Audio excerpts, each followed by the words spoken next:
information. So without further ado, let's get started!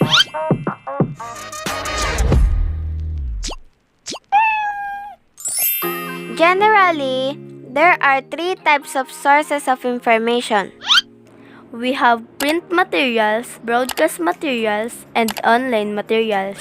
It is important to understand these types to know what type is appropriate for your homework, project, research, prior to searching for information.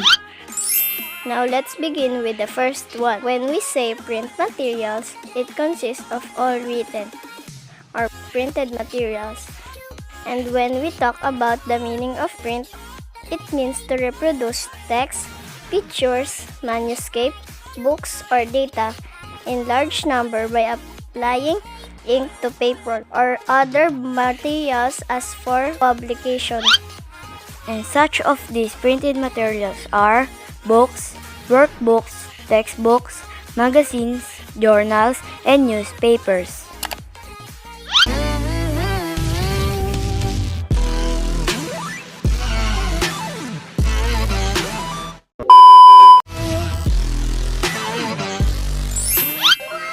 Now let us proceed to the next one. When we say broadcast materials, these are the resources that are transmitted to public through radio and television. Remember, when we say broadcast, it is a distribution of audio or video content to a dispersed audience via any electronic mass communications medium, but typically one using the electromagnetic spectrum or radio waves in a one-to-many model. And these are the examples of broadcast materials. We have public service announcements, daily news, weather forecast, interviews, documentaries, movies, sports, and commercials or advertisements. Pasko na! Oras na para mag-magic with Maggie Magic Sarap. All-in-one ang sarap, kaya bawat handa, magical.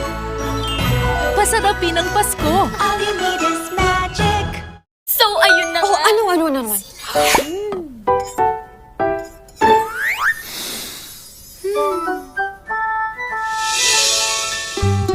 Pansit Canton! Add sarapiness to any moment with Lucky Me Pansit Canton. Choose sarapiness. Anong gagawin mo para sa sarapiness ng Lucky Me Pansit Canton? Matututo na po akong mag-share. Ayan ha! Para sa takam bango at takam sarap, gagawin ang lahat! Favorite namin to eh! Lucky Me Pansit Canton! Sarapines! Happy we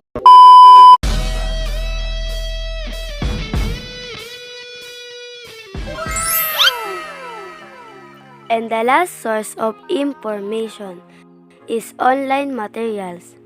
When we say online materials, these are the learning resources that are made available online.